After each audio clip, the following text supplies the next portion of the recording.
hits you're ever going to take.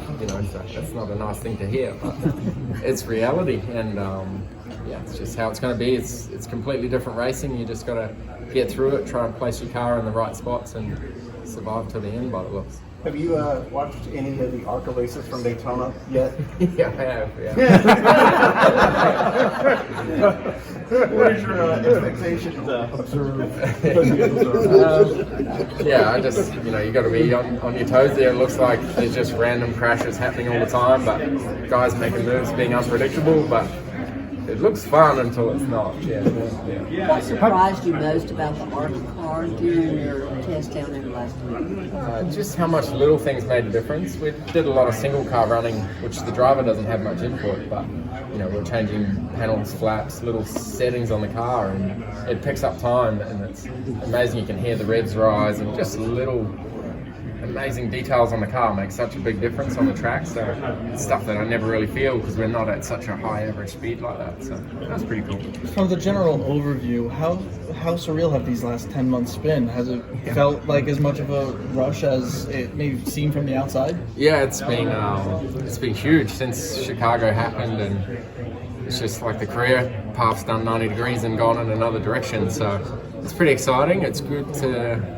have that uncertain feeling, not knowing what it's going to be like. Am I going to be good at ovals? Am I going to fit in here? Like being outside your comfort zone, having that anticipation and uncertainty. It's a pretty cool feeling. So I'm looking forward to seeing how I fit in. It sounds like sorry, Bruce, but it sounds like you welcome that. Yep. Why is that? Is it just because you've known V8 supercars for as well as you have for so long? Yeah, I guess so.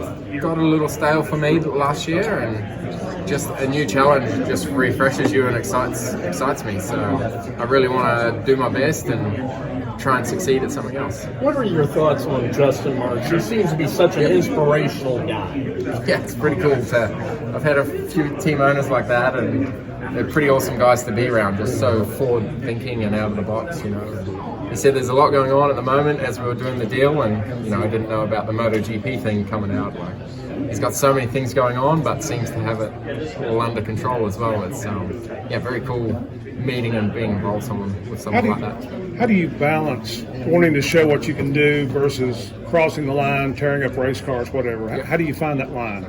I guess that's experience, and hopefully my sort of age and being around a bit longer than some of the young guys helps that, and I can just build up as I go and get comfortable. So every week I want to learn something and get better, and for sure I'm probably going to make some mistakes crashing cars, but I want to get better every week. What's the hardest thing looking at it from the beginning? What do you think will be the hardest? I don't know. I think all of it. It all looks tough. None of it looks easy. Watching the races, how they all play out. Every week's different. Every week's going to be a challenge and a study to try and understand what it'll be like. So I don't know if I can single out a specific thing. Have you talked to Pitbull at all? Have you talked to him at all yet? No, just a couple of texts after Chicago. So, but yeah, he looks like a pretty out there dude. It's pretty cool. I mean, are you familiar at all with his music, or did you have to kind of study it once you were in it?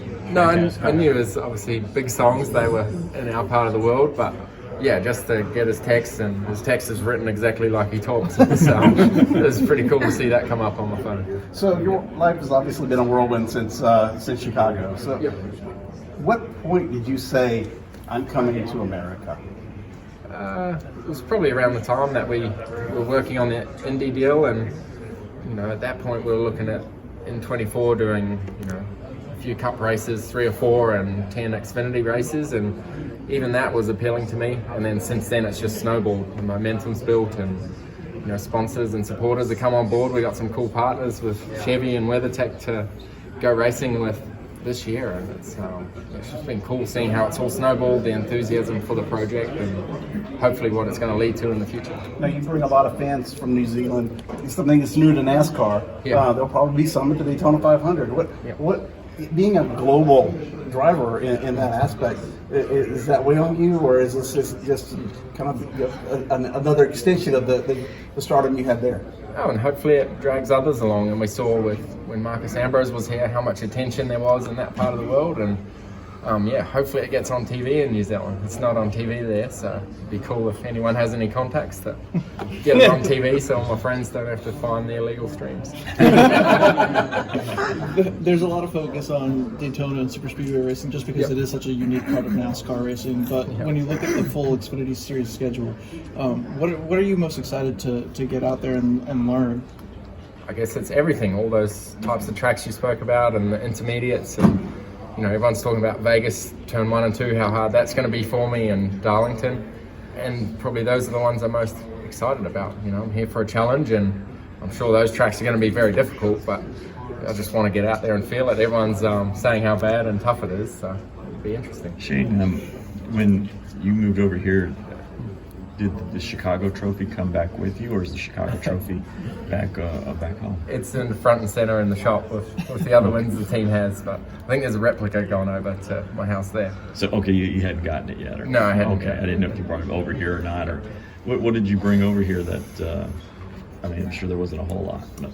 No, I didn't bring that much, just a couple of suitcases, but my girlfriend has a bit more than me, but and then our dog, he come over in New Year as well, so yeah, it's pretty much a fresh start, I guess.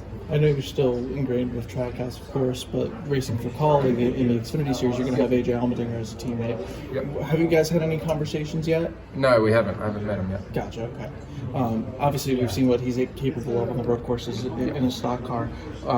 How much do you expect to lean on him and learn from him as the season moves forward? Yeah, for sure. He's someone you got to learn off. He's done so much oval and road, and probably has a similar background coming from road and transitioning. So yeah, he would have been going through the same stuff I'm about to. So yeah, he'll be a good guy to lean on, but his driving style looks very different to mine on the road course, but I'm sure on the ovals we'll try and learn off him, try and follow him with setups and stuff like that, and sim prep, see how that goes. How does the data compare to the data that you had in supercars?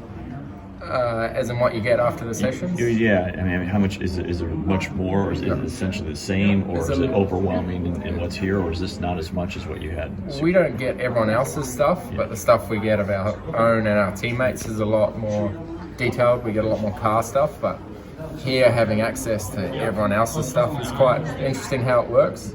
Even though it's not the most detailed stuff, it still gives you an idea of car placement, what the guys are doing and stuff, so very different. Is that something that concept could work would that make sense to at some point supercars to do something like that, where make everybody, I mean, I'm sure for a personal point you don't want to see everybody seeing what you're doing, but would it make sense? Or it's cool in some ways when you're losing, but when you're doing well, everyone gets to see your stuff, so yeah, I can see the for and against arguments for it. Yeah. This is Harrison Burton, driver the number 21. Make sure to hit that subscribe button. Also, check out one of these two videos beside me. Visit frontstretch.com for more racing content.